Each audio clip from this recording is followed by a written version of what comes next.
একটা হলো ইলম। ইলমুন মানে হচ্ছে জ্ঞান। যারা আলেম মানুষ মাদ্রাসায় পড়াশোনা করেছে তাদের জন্য খুবই সহজ হবে বোঝা। একটা হলো ইলম, আর একটা হচ্ছে মালুমাত। কি বললাম? শব্দটা মনে রাখবেন, ইলম আর মালুমাত। ইলম কি জিনিস আর মালুমাত কি জিনিস? আপনি ইউটিউব, ফেসবুক, ইনস্টাগ্রাম, যত রকমের সাইট আছে, ওয়েবসাইট থেকে শুরু করে গুগল, আপনি যত জায়গা থেকে যে জ্ঞান আপনি অর্জন করবেন, শিখবেন কোনো মাওলানার কাছ থেকে বা নেটের মাধ্যম দিয়ে, এটাকে বলা হয় মালুমাত। কি বলা হয় বলুন? মালুমাত। আর ইলম মানে হচ্ছে জ্ঞান। এই জ্ঞান কোথায় পাবেন? আমি আপনাদেরকে হাদিস কোরআন থেকে তথ্য দেব, আপনারা হলে মালুমাত। কি আপনারা শুনে জানছেন, জেনে সেটা বোঝার চেষ্টা করছেন, আপনারা হলে মালুমাত। আর ইলম এমন একটা জিনিস, এটাকে শেখার জন্য নির্দিষ্ট একটা জায়গা আপনাকে থাকতে হবে। সেটা কোথায়? সেটা মাদ্রাসায় থাকতে হয়। সেই মাদ্রাসায় থাকলে তিনটি জিনিস পাবেন। কয়টি জিনিস? তিনটে।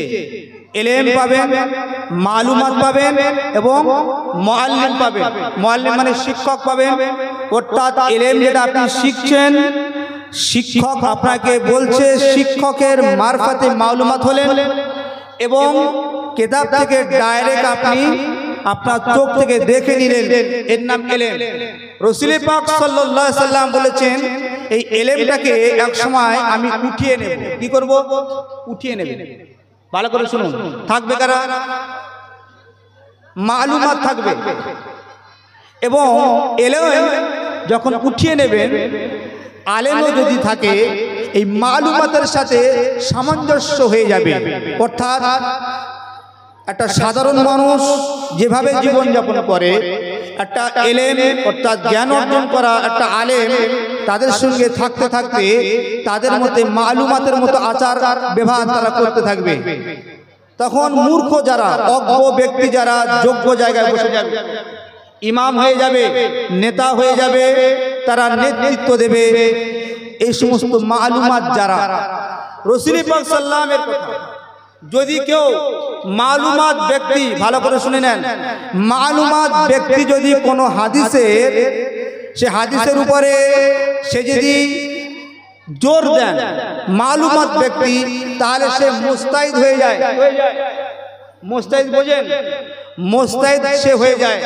তাহলে আপনি মালুমাত হয়ে আপনি মুস্তাহিদ হতে যাবেন না, তাহলে কিন্তু বিপদ বেড়ে যাবে। আমার প্রিয় মুসলমান, এই কথাটা মাথায় রাখবেন। বক্তব্য আমি শুরু করছি সংক্ষিপ্ত সময়ের মধ্যে। রাসূল পাক সাল্লাল্লাহু আলাইহি সাল্লামকে আল্লাহ রাব্বুল আলামিন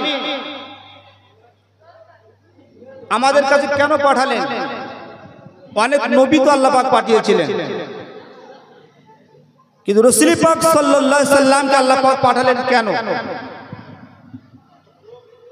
যুগে যুগে অনেক নবী রাসূলকে আল্লাহ পাক পাঠিয়েছিলেন, কিন্তু আল্লাহ রাব্বুল আলামিন খাস করে বিশ্ব নবী মুহাম্মদ মুস্তাফা সাল্লাল্লাহু আলাইহি সাল্লামকে আমাদের কাছে পাঠালেন কেন? আল্লাহ পাক, আল্লাহ তাআলা তার হাবিবকে, তার নবীকে, তার দোস্তকে এত ভালোবাসেন, প্যার করেন। আল্লাহ পাক আল্লাহর নবীকে খাস করে বানিয়েছেন। খাস করে বানানোর পরে আল্লাহ রাব্বুল আলামিন ফেরেশতাকে বললেন, অনেক বড় ওয়াকিয়া, যে আমার নবীকে আমার কাছে নিয়ে এসো। এই রজব মাসে আল্লাহ পাকের কাছে নিয়ে গিয়েছিলেন, মেরাজের ঘটনা, আমি সেদিকে যাব না। বলার উদ্দেশ্য হলো, আল্লাহ পাক নিয়ে গেলেন, নিয়ে যাবার পরে ফেরেশতাকে হুকুম করলেন যে আমার হাবিবকে সারা পৃথিবীর মানুষকে, সারা পৃথিবীকে ঘুরিয়ে দেখাও। আমি রব্বুল আলামিন একটা দোস্ত বানিয়েছি, বন্ধু বানিয়েছি। জোরে বলুন না সুবহানাল্লাহ। সেই মাস তো কথা হচ্ছে, আল্লাহ রাব্বুল আলামিন তার হাবিবকে, তার নবীকে পাঠানোর একটা উদ্দেশ্য হলো, আল্লাহ পাক যখন যুগে যুগে অনেক নবী এবং উম্মাদকে পাঠিয়েছিলেন। খাস করে আমাদেরকে যখন পাঠান সেই সময়ে আল্লাহ পাক বলেছিলেন একটা খলিফা আমি সৃষ্টি করতে চাই, অর্থাৎ মানুষকে, ইনসানকে আল্লাহ রাব্বুল আলামিন করলেন। সূরা বাকারাতে ঘটনাটা আছে। আল্লাহ রাব্বুল আলামিন সেই সময় ফেরেশতারা বলেছিল, ইয়া রাব্বুল আলামিন আপনি মানুষকে, ইনসানকে দুনিয়াতে পাঠাবেন না। অনেক বড় ওয়াকিয়া আল্লাহ পাক পাঠালেন। তাহলে বোঝা গেল আল্লাহ রাব্বুল আলামিন খাস করে শেষ নবীকে যেমন বানিয়েছেন এবং খাস করে শেষ নবীর উম্মত করে আমাদেরকে চয়ন করেছেন। জোরে বলুন সুবহানাল্লাহ। ভালো করে বুঝবেন, অন্যান্য নবীরা কিন্তু বিশ্ব নবীর উম্মত হওয়ার জন্য দরখাস্ত করেছিলেন, কিন্তু তারা পায়নি। আমরা বিনা দরখাস্ত করে আমরা কিন্তু বিশ্ব নবীর উম্মত হতে পেরেছি। জোরে বলা যায় না সুবহানাল্লাহ। তাহলে বোঝা গেল বিশ্ব নবীর যেমন সম্মান আছে এবং বিশ্ব নবীর উম্মতদেরকে আল্লাহ রাব্বুল আলামিন তার সাথে সেই বিশ্ব নবীর উম্মত হওয়ার জন্য আল্লাহ পাক আমাদের সম্মানটাকে বাড়িয়ে দিয়েছেন। জোরে বলুন সুবহানাল্লাহ। এতটুকু কথা মাথায় রাখুন। তাহলে আমাদের করণীয় কর্তব্য কি? করণীয় কর্তব্য হলো বিশ্ব নবী আমাদেরকে যে পন্থায়, যে নিয়ম শৃঙ্খলা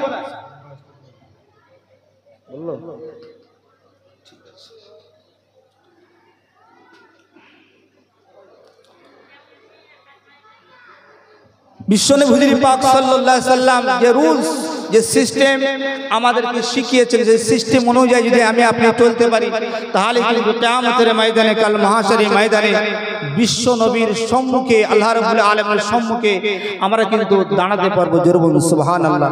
10 মিনিট সময়, 10 মিনিটের মধ্যে কি ভূমিকা টানবো? ছোট্ট একটা ওয়াকিয়া বলে শেষ করব। আল্লাহর নবী বিশ্ব নবী রাহমাতুল লিল আলামিন হুজুরকে সাহাবায়ে কেরাম খুবই ভালোবাসতেন। একজন সাহাবী ছিলেন যিনি বিশ্বনবী হুজুর পাক সাল্লাম এক থেকে আল্লাহ নবী বসে আছেন, আল্লাহ নবী মদিনা মুনাওয়ারা বসে আছেন। আল্লাহ নবীকে বলে, ইয়া রাসূলুল্লাহ, ইয়া হাবিবাল্লাহ, হুজুর কিয়ামত কবে হবে? রাসূল পাক সাল্লাম বললেন, তাহজিবুল আখলাক কিতাবের নাম, সেই কিতাবের প্রথম এই হাদিসটা এসেছে।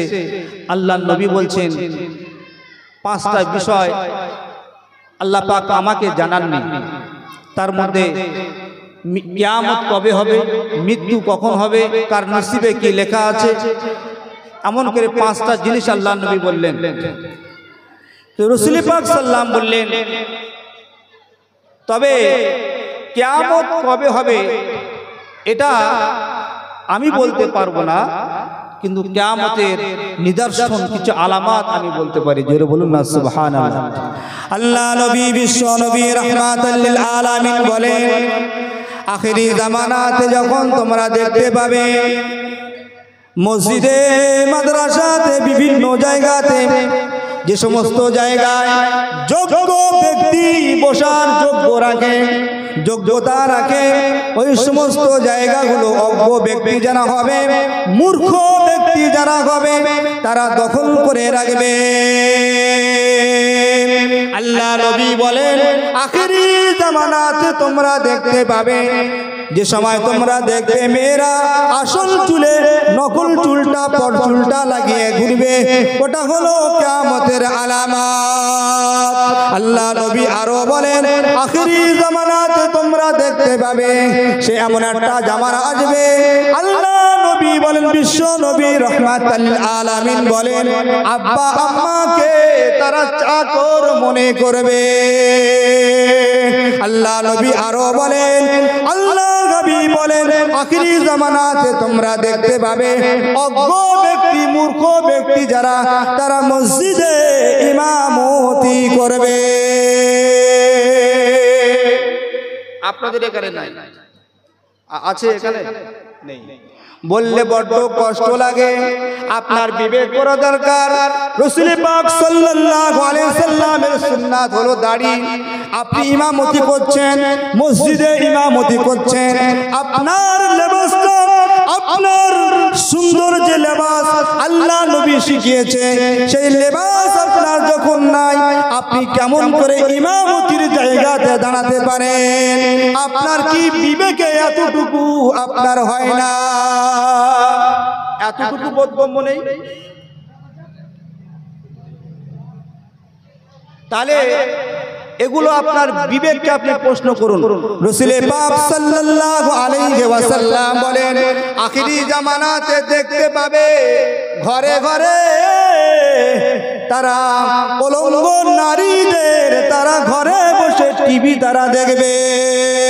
আল্লাহ নবী বলেন, আল্লাহর হাবিব বলেন, আখিরি জামানাতে পর্দাকে তারা আসান মনে করবে।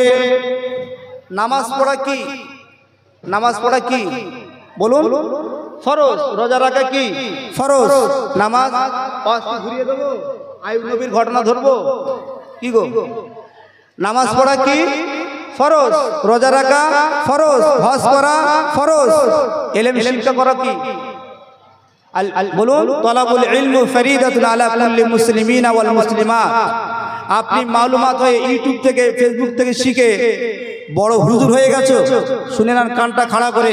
মোস্তাহিদ হলে হুজুর এসে জিজ্ঞেস করবেন কি হবে? মোস্তাহিদ হলে ধরা পড়ে যাবে। মোস্তাহিদ হতে যেও না। মালুমাত মানে আপনি জেনেছেন, এজন্য করে বলবো মালুমাত হয়ে মালুমাতের জায়গা থাকেন, মাস্টার হতে যেও নি, তাহলে বিবাদে পড়ে যাবে। আপনি নেটে শুনে শুনে 100-200 আম্বিয়া আলাইহিস সালামদের ঘটনা মুখস্থ করেছেন। সেখান থেকে যদি আপনাকে বলি তালাকের মশলাটা বলুন তো, ইমাম সাহেব মসজিদে নামাজ পড়াচ্ছে, মেম্বারে কতটা ঢুকবে কতটা বার হবে, মশলা বলতে পারবেন তো? কি গো বলুন? তাহলে আপনি মালুমাত তো শুনে মোল্লা কাজ হবে? যদি আপনাকে প্রশ্ন করি বলুন তো, কুল হু আল্লাহু আহাদ, আল্লাহ নবীর নাম আছে এখানে? কুল মানে কি? আমরের সিগা, হুকুম করছে। কুল মানে কি? বলো, বলো কাকে বলছে? নবীর নাম কোথায় বলুন? অর্থাৎ বিশ্ব নবীকে বলা হচ্ছে। আলহামদুলিল্লাহি রাব্বিল আলামিন। একজন আলেমের যোগ্য আলেম জিজ্ঞাসা করবেন, আলহামদুলিল্লাহ সমস্ত প্রশংসা আল্লাহর, সমস্ত আরবি কোথায়? সমস্ত আরবি কই? হাম মানে প্রশংসা, সমস্ত আরবি কোথায় আছে কি? নেই। এই আলিফ লামের মানে জানেন? কাফিয়া জামাত। কাফিয়া জামাত, কাফিয়া জামাতে পড়লে এই আলিফের ভাগটা আপনি শিখতে পারবেন। এই আলিফ লামে ইস্তেগরাক, এই আলিফ লাম ইস্তেগরাক যখনই হয় সমস্তর মানে দেয়। জোরে বলুন সুবহানাল্লাহ। মালুমাত হয়ে মালুমাতের জায়গা থাকুন, জ্ঞান অর্জন করুন, নলেজটাকে বাড়ান। বাড়িয়ে এলেম হচ্ছে গরম জিনিস, খুব গরম। তাহলে আপনি আম্বিয়া আলাইহিস সালামদের ঘটনা শুনে মুখস্থ করলেন, ঠিক আছে মাশাআল্লাহ, খুবই ভালো, আমল করুন। আর যদি সেটাকে আমি মাস্টারি করতে যান, বিবাদে পড়ে যাবে। মাস্টারি করতে যাবেন, মশলা মুফতিরা পর্যন্ত মশলা দিতে যায় না, জানেন?